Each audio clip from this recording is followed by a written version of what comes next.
Hello everyone, tonight we are going to take a quiet little walk into a room that a lot of people over 70 quietly avoid. And that room is their own bedroom. Not for the reasons you think though, not because they're tired or it's too dark or the cat's in the way, but because sex, yes, even after 70, is one of those sneaky things that touches every part of your life without even knocking. Picture this, you're sitting by the window, the tea's lukewarm, and you're wondering why you feel more tired lately, why your memory is a bit fuzzy, or why your mood's been dipping like a half-full canoe. You might blame the weather, your joints, your kids not calling back. But here's the truth you probably won't survive avoiding. It might be that you stopped having sex. So before you get comfortable, take a moment to like the video and subscribe. But only if you really like what I do here. And don't forget to drop your city and local time in the comments. I love seeing where you're all listening from. Now turn off the lights, maybe turn on the fan for some soothing noise, and let's get started tonight. It all begins with hormones. Not exactly a thrilling word, I know. Sounds like something teenagers complain about. But after 70, those hormones are like quiet background music keeping your body in rhythm. And when that music stops, things get offbeat fast. When sex disappears from the weekly routine, hormone levels, especially testosterone and estrogen, don't just fade, they nosedive. Your body notices the silence. For men, testosterone takes a hit that can lead to decreased muscle strength, less focus, and a general blah that doesn't quite have a name. Women feel it too. Estrogen drops that leave their skin less plump, bones more brittle, and moods harder to stabilize. And no, cuddling the dog doesn't quite have the same effect. Now, this part isn't about being ashamed of aging, it's just biology. But biology is weirdly responsive. Regular intimacy keeps these hormones stimulated, not just because of orgasms or romance, but because touch and arousal send signals that say, hey, we're still using this system, don't shut it down yet. Let me tell you about Eddie.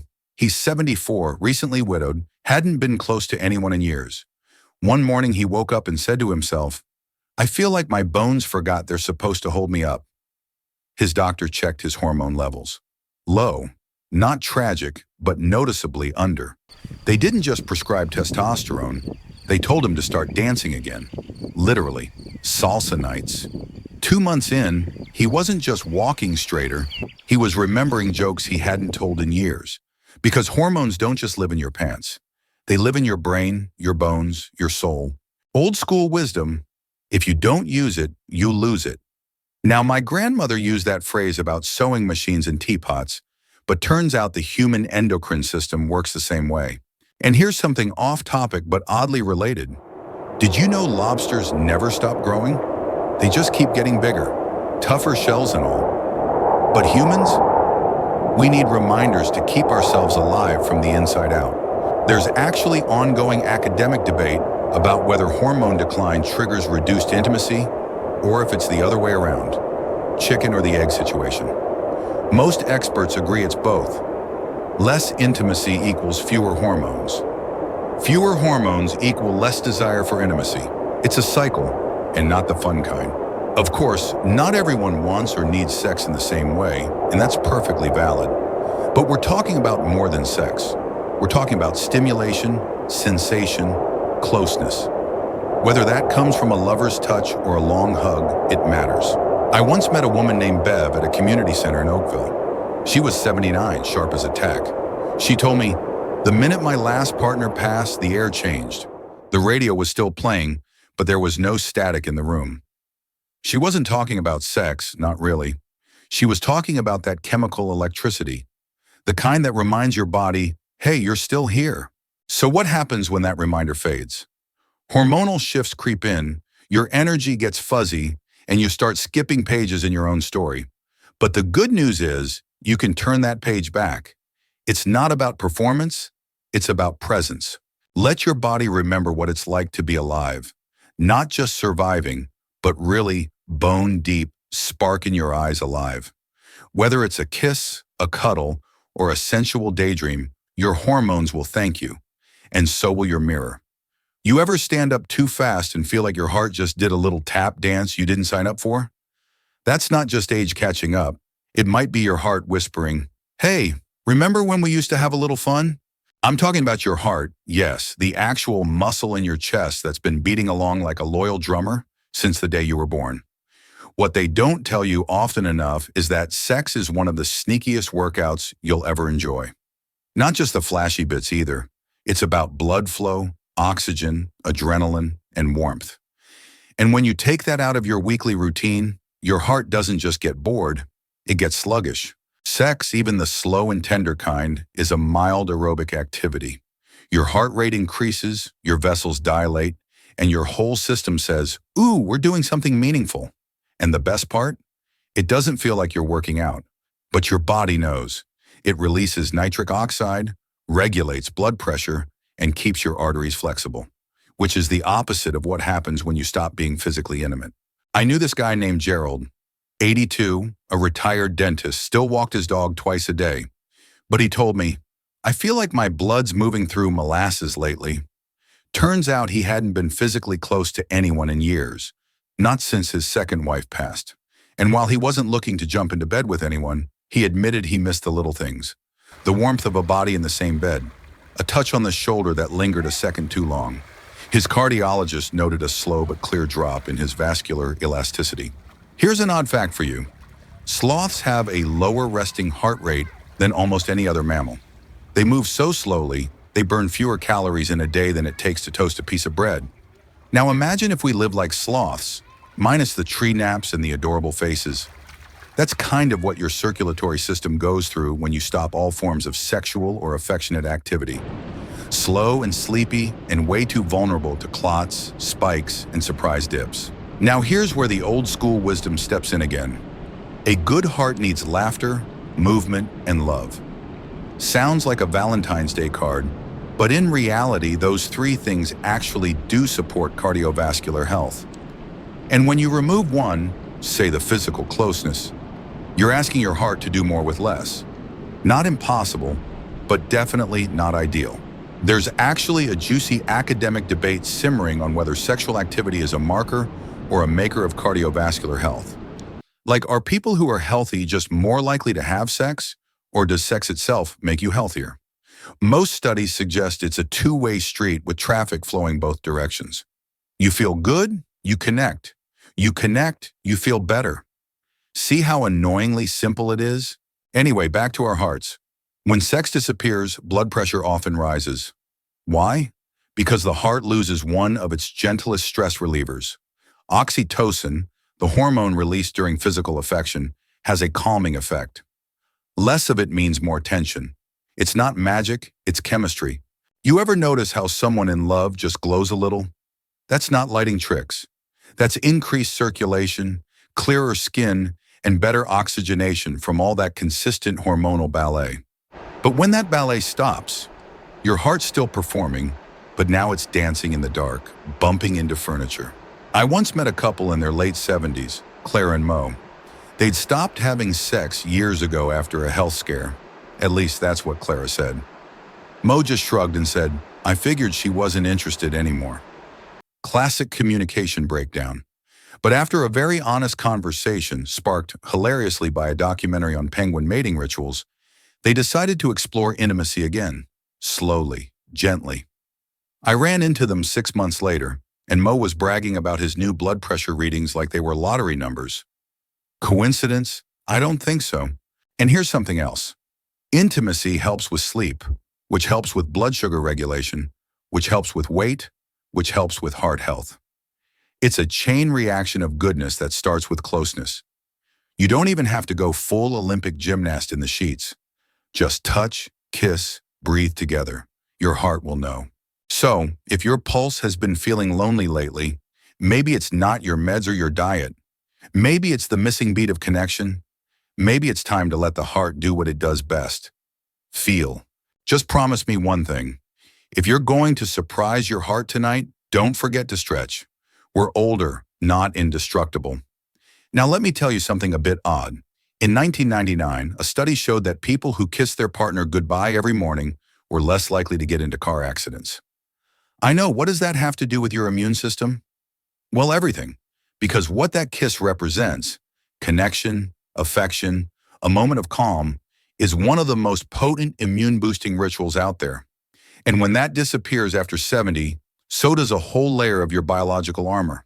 The immune system isn't some crusty textbook diagram. It's a living, breathing, adaptable force field, and it's surprisingly emotional. It listens to stress, it responds to love, and yes, it absolutely reacts to sexual intimacy or the lack of it.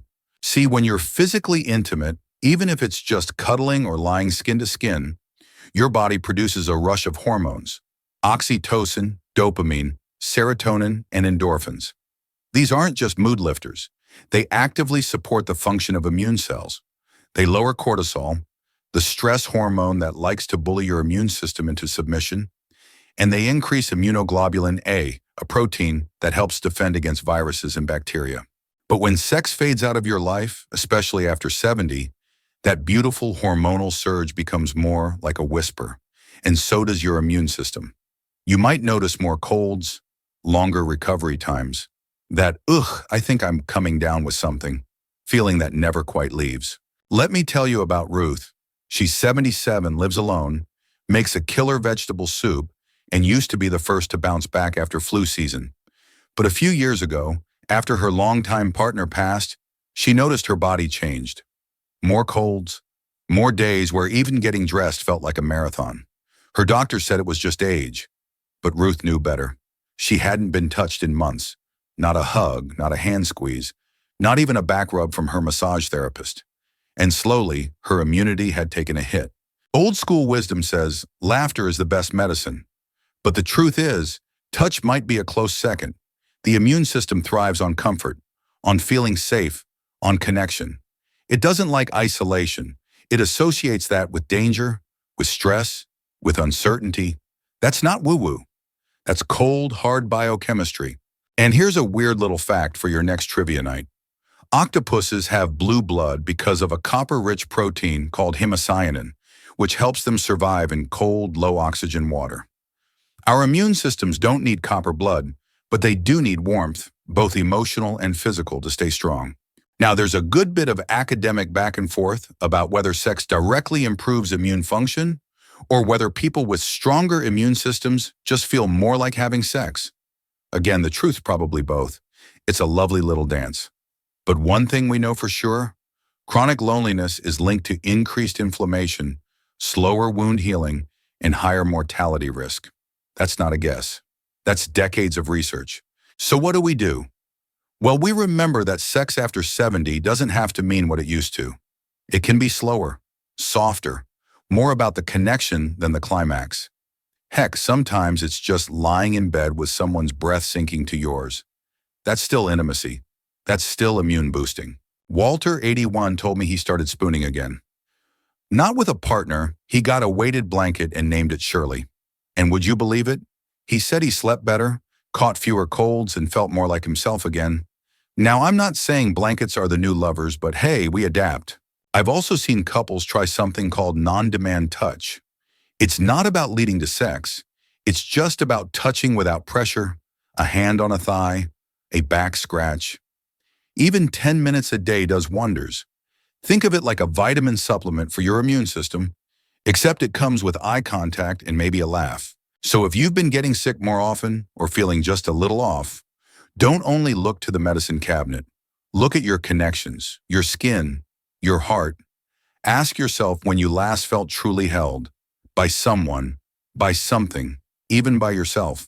Because your immune system isn't just fighting off germs, it's responding to your life, to your rhythms, to your touch. Keep it loved and it'll love you back.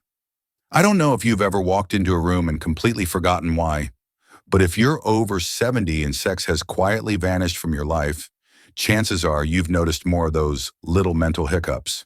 And no, you're not just getting older. Sometimes it's your brain saying, hey, where did all the good-feeling brain juice go? Because here's the thing. Sex, even when it's not frequent, is like fertilizer for your mind. And when it disappears, that garden starts to dry out. Not overnight, not in one dramatic moment, but slowly, subtly, like fog creeping across a lake just before sunrise. You barely notice it until you're completely surrounded by it. When we're physically and emotionally intimate, the brain lights up like a holiday display. Dopamine, The motivation and reward chemical floods in.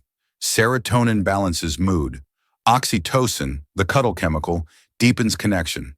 And all those help you stay mentally sharp. Studies suggest sexual activity actually stimulates the hippocampus, the part of the brain responsible for memory and spatial navigation. It's like brain yoga, but more fun. But take that away and things start to unravel. You forget names you've known for decades. Your motivation dips. You become less curious about the world. It's not immediate. It's not total, but it's real. Margaret, a retired nurse I met at a community garden, once told me, "It's like I used to look at the sky and name every cloud. Now I just see weather." She hadn't been sexually active for 6 years, not because she didn't want to, but because, as she said, nobody wants to flirt at bingo anymore. That's a shame, because even gentle flirtation, a bit of innocent mischief, keeps the mind limber. Old school wisdom says, idle hands are the devil's workshop, but I'd argue idle hearts and untouched skin might be just as risky. The brain craves engagement, not just Sudoku and crossword puzzles, though bless those, but full-bodied engagement. Emotional, physical, tactile, even imagination counts. There's an odd little fact I came across. Flamingos can lose their pink color when they're stressed or malnourished. Their brightness fades when they're not feeding well or connecting in their flocks. And in a way, humans are the same. Emotional disconnection, especially from physical intimacy, dulls us. We stop glowing. Academically, there's still heated debate on whether intimacy directly delays cognitive decline or whether it just correlates with other healthy behaviors. But let me ask you this. Have you ever seen someone in love, no matter their age, look dull? No. They sparkle. They remember things. They have better stories, more jokes, fewer complaints about the thermostat. Their brain is alive. Of course, none of this means you need to jump into bed or reinvent your romantic life overnight. Mental health and sexual health don't need to be tangled like fairy lights, but they do speak the same language. They both need attention, novelty, and some level of stimulation. Even something as simple as affectionate touch, slow dancing in the kitchen, or whispering silly things to your partner can create a positive mental shift. And if you're single, touch still matters. Massage, petting a dog, joining a cuddle therapy group. Yes, those exist. They're not weird. They're necessary. I once interviewed a woman named Irene who said her greatest regret was letting her sense of sensuality go quiet. I didn't feel sexy, so I stopped flirting. Then my mind got heavy. She started writing romantic letters to herself. Not for anyone else, just for her. A little, dear me, remember when type of thing. She said her memory got better and her dreams became more vivid. Isn't that beautiful? You see, your brain doesn't just want to remember where the car keys are. It wants to remember how it feels to be cherished, to be touched, to be wanted, even if just by your own imagination. So if your mind's been feeling foggy lately, if you've been forgetting names or feeling more grumpy than grounded, don't just reach for the vitamins or blame the decade. Ask yourself what kind of intimacy you've been missing. Then slowly, gently reintroduce it, however you can. A kiss, a daydream, a shared laugh. They're tiny acts of mental resistance. Your mind isn't fading. It's just waiting for a signal. Give it one. You ever be in a room with someone and feel completely alone? That's the kind of loneliness I'm talking about. The kind that creeps in, not when the house is empty, but when the warmth between two people has faded. And for many of us after 70, that kind of silence can be louder than any traffic or television or ticking clock. When sexual intimacy starts to fade, so often the emotional closeness goes with it. Not immediately, not dramatically, but like a slow leak in a tire, it's subtle until one day you realize you're not driving quite right. You don't feel seen, you don't feel touched, you don't feel wanted. And that, my friend, is a quiet heartbreak that doesn't show up on scans. There's a reason people cry in movies when two old lovers reach for each other again. It's not just about romance, it's about being known. And when you stop being intimate, physically, emotionally, energetically, that knowing starts to fade. Take Evelyn and George. Married 52 years, had a routine tighter than a jazz band. But once George's health started to dip, the hand-holding stopped. The kisses became pecks. The jokes turned into reminders. Evelyn said it felt like living with a very polite stranger, not because the love wasn't there, but because the bridge between them had worn thin. See, the body releases oxytocin when we touch, cuddle, even gaze at each other. It's the bonding hormone, and without it, we don't just lose sex, we lose empathy. We become less patient, more irritable. Resentments fester, silences get longer. Even arguments can feel colder, like fighting through glass. And here's an old school truth. You don't stop holding hands because you grow old. You grow old because you stop holding hands. Cute, right? But scientifically, it's not far off. Emotional connection helps regulate our nervous systems. It lowers stress. It gives us something to look forward to. Now here's something odd. Elephants have funerals. Real ones. They gather around a fallen member, touch the body with their trunks, and stay for hours in what looks a lot like mourning. Touch and connection are essential across species. We're not above that. We're wired for that kind of togetherness. There's some academic noise around whether emotional intimacy can exist without physical closeness in older age. And sure it can, but let's not kid ourselves. Physical connection is often the bridge to the emotional one. When that stops, couples tend to drift. The we becomes me and them. The bed becomes two islands instead of one big raft. And what about people who are single or widowed or divorced? Loneliness doesn't wait for a partner to show up. It builds itself a little apartment in your heart and pays rent in silence. But intimacy, true intimacy, can still exist. Through friendship, through long hugs, through shared meals and dancing with a friend in the kitchen. I knew a man named Don who started attending a storytelling circle at 78. No sex involved, just connection. And you know what he said after a few months? I feel like someone plugged my soul back in. That's intimacy, that's belonging, and it matters just as much as the bedroom stuff. Because when we feel unseen, we start to disappear from our own lives.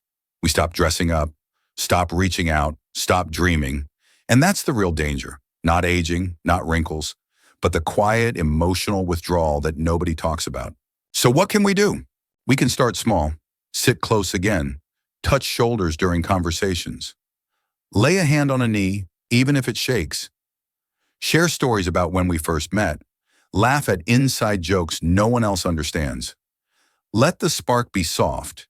It doesn't have to be fireworks to be real. If you're alone, reach anyway. Hug your friends longer. Make eye contact. Write letters. Start a weekly call with someone who really listens. Intimacy is not just for couples. It's for humans. It's for souls. Because here's the secret. Loneliness doesn't need to be permanent. Emotional distance isn't destiny. Even after 70, even after years of silence, the bridges can be rebuilt. They just need hands to hold the planks. And if nobody's reaching toward you right now, be the one who reaches first, I promise. Someone's waiting on the other side. The body remembers everything. Every touch you ever craved but didn't get. Every soft word never spoken. Every night you rolled over and pretended not to care. And after 70, when sex goes quiet and physical closeness fades, your body doesn't just shrug and move on. It keeps score. It might show up as stiffness in the shoulders or tightness in the chest that doesn't quite reach the heart monitor. Maybe your back aches more. Your sleep is lighter. You wake up at 3 a.m. for no reason other than the strange hollowness of the sheets beside you. That's not just aging. That's a body quietly missing connection. Touch is a nutrient, just like calcium or vitamin D. It grounds us, calms the nervous system, regulates breathing. But when it's missing, when the body is left untouched for days or weeks or years, it can start to shut down little by little, like a garden with no rain. I knew a woman named June, 75, who started waking up with a clenched jaw every morning. Her dentist blamed grinding. Her GP blamed anxiety. But June knew it started right after her partner of 40 years passed. They used to fall asleep every night holding hands. Now her fingers curled around nothing but the edge of a blanket. Her body missed the anchor. That soft reassurance that she wasn't drifting alone. There's a phrase that stuck with me. The skin is the outer surface of the brain. Think about that. The skin receives signals, soothes the nervous system, responds to warmth and pressure, and even gentle breath. So when sexual or sensual touch fades, Your whole sensory network begins to flicker out. Old school wisdom, a hug a day keeps the doctor away. Sounds silly, but studies have shown that people who receive regular touch sleep better, have lower stress levels, and even feel less physical pain. We're not designed to be untouched. Here's a strange fact. Kangaroo care, that skin-to-skin contact used for premature babies, has been shown to improve survival and health outcomes dramatically. And it's not just for infants. That same skin-to-skin principle helps reduce blood pressure and anxiety in elderly patients. We don't age out of our need for human contact. We just forget to ask for it. There's still debate in academic circles about whether touch deprivation directly contributes to things like fibromyalgia, insomnia, or chronic fatigue. But growing research suggests strong correlations, especially in people over 70 who live alone or are in touch-deprived relationships. Your body doesn't lie. It doesn't hold grudges, but it does hold tension. And when no one touches you, the muscles begin to contract inward. Posture shifts, breath shortens. The nervous system sits on high alert, waiting for something, anything to remind it that you're safe. I once spoke to a man named Richard, 80, who started sleeping with a hot water bottle just to have something warm to hold. He didn't think of it as sad. He called it survival. It's not about sex, he told me. It's about memory. My body remembers what it felt like to be needed. And here's the kicker. When your body is touched lovingly, it actually produces pain-relieving hormones. Just being held can make you hurt less. Isn't that wild? So what can you do when physical intimacy becomes rare or complicated? You can start with yourself. Massage your own hands with lotion. Sit in a warm bath and let the water wrap around you. Use a weighted blanket. Get a pet. Yes, animals count. Hug them. Sleep beside them. Let their little heartbeat remind yours to keep rhythm. And if you have someone, anyone, close to you, speak up. Ask for a hug. Sit close. Rest your head on their shoulder during a movie. Those little touches aren't small. They're medicine. The body doesn't need fireworks. It just needs contact, reassurance, warmth. That gentle reminder, you're still here, you're still loved, you still belong to this world. Because even if your love life has slowed down or shifted course, your body is still listening, still longing, still remembering what connection felt like. Don't let it forget. You know, for the longest time, I thought intimacy had an expiry date, like milk, or sitcoms, or that one pair of socks you keep just in case. But the older I get, the more I see it's not about running out of intimacy, it's about learning to recognize its new shape. Because after 70, sex doesn't always look like it did when we were younger. It doesn't come with the same urgency. It doesn't follow the same rules. And it sure doesn't come wrapped in the same packaging. But that doesn't mean it's gone. It just evolves. Reconnection at this stage often begins with permission, the kind you give yourself to feel again, to want again, to flirt, even if it's awkward, to reach out, even if your hands tremble. That little spark, it's still in there. Might be buried under decades of habits or health issues or grief, but it's not gone. I met a woman named Hazel, 81, used to be a piano teacher, sharp as a tack. She hadn't been intimate with anyone in over 20 years, not out of choice, but because she thought that part of her life had simply closed. But then she joined a local storytelling group, met a retired railway engineer named Theo, and boom, something shifted. He looked at me like I was music, she said, and for the first time in a long time, I remembered how to hum. Now their intimacy didn't look like a movie montage. No wild romps on the kitchen floor, just quiet afternoons sitting hip to hip on a bench, fingers brushing, eyes lingering. That slow, careful build of comfort, of safety, of spark. Old school wisdom? Love never dies, it just naps sometimes. And I believe that. Reconnection after 70 is rarely loud. It's gentle but powerful. There's an odd little scientific footnote here. Studies have shown that the brain's reward centers still respond to erotic or romantic stimuli well into old age. In other words, your desire doesn't die. It just whispers instead of shouting. And sometimes all it takes is listening. Now there's a bit of a debate, psychology circles, about whether rekindling sexual or romantic intimacy in later life can actually reverse emotional withdrawal or physical decline. Some researchers argue that it's too little too late. But others, those who've seen couples reconnect after decades, say the opposite, that even small sparks can light big fires. I say, why not both? And it's not just about romance. For those who've chosen a solo path or found themselves alone after loss, reconnection can come in other ways. Reconnecting with your own body, with sensuality, with the simple pleasure of feeling good in your skin again. I once had a conversation with a widower named Doug. He'd been alone for years. He didn't want a partner. Too much drama, he said, but he missed touch. So he booked himself a series of therapeutic massages. Nothing sleazy, just human connection. After a few sessions, he told me, I feel like my soul got ironed out.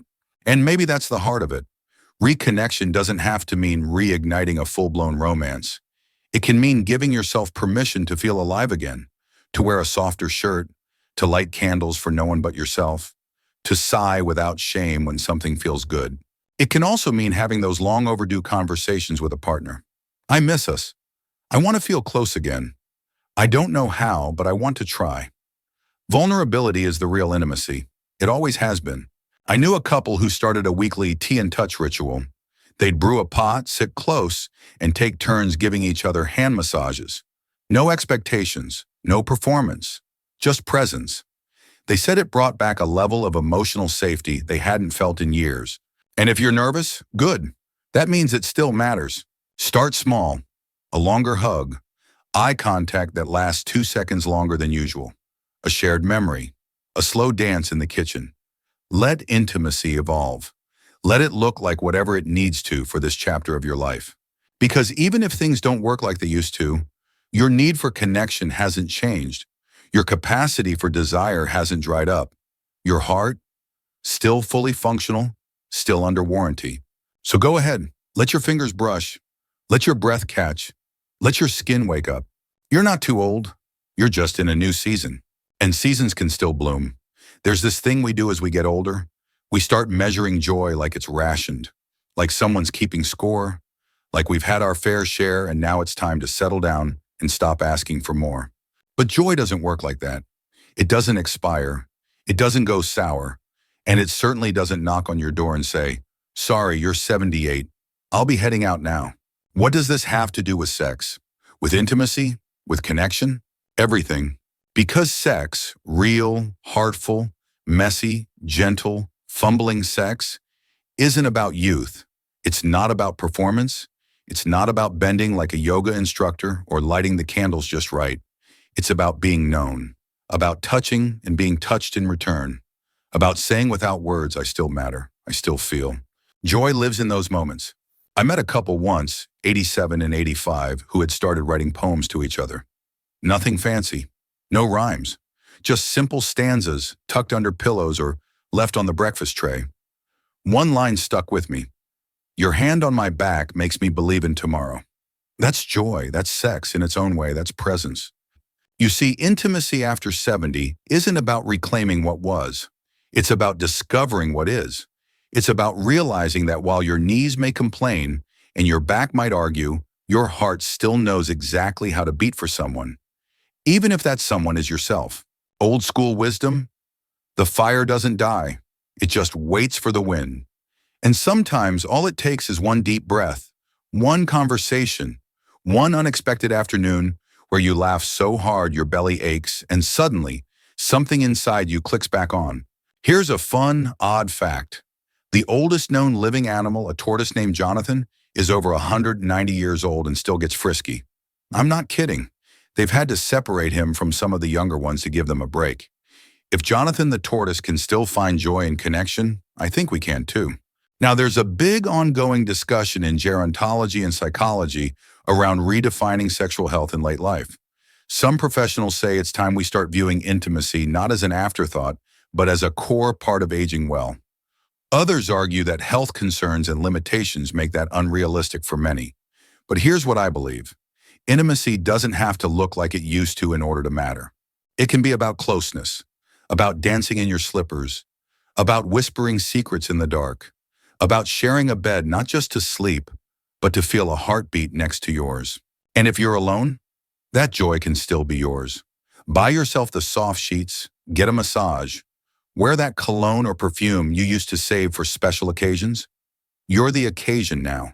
Don't let anyone, especially yourself, convince you that you've aged out of desire, or that your longing is embarrassing, or that your body's changing means your story has ended. Your story's still going. It's just on a slower, deeper beat. So reach for joy. Let it be clumsy. Let it be quiet. Let it be whatever it needs to be. Because the truth is, joy doesn't have an expiry date. It waits, patient and quiet, like an old record on the shelf. All it needs is for you to lift the needle and let the song play again. And tonight, maybe, you will. Now that we've traveled through this quiet, tender, and maybe surprisingly truthful story of what happens when intimacy fades after 70, I want you to sit back for just a moment and breathe. You've just listened to 8 sections, each one a small invitation to remember what matters: the beat of your heart, the strength in your breath, the simple, irreplaceable joy of connection. Whether it's through sex, through touch, or through a shared laugh across a cup of tea, your body and your soul still need that spark. They always have. They always will. Intimacy doesn't vanish with age. It shifts. It slows, but it never leaves. Sometimes it becomes a hell gaze. Other times, a memory that tickles the edge of your smile. And sometimes it becomes a rediscovery of yourself, of someone you've loved for years, or someone brand new. If you've been lonely, tired, or quietly aching for more, know this: you're not alone, and it's not too late. There is still warmth waiting for you, still hands that can hold yours, still evenings that can end with soft laughter or gentle sighs. So tonight, let go of the shame, the fear, the quiet belief that you've somehow missed your chance. You haven't. You are still here. You are still breathing. You are still beautifully, fully capable of joy. And joy, my friend, does not keep a calendar. Sleep well, love deeply, and don't forget you're not done yet.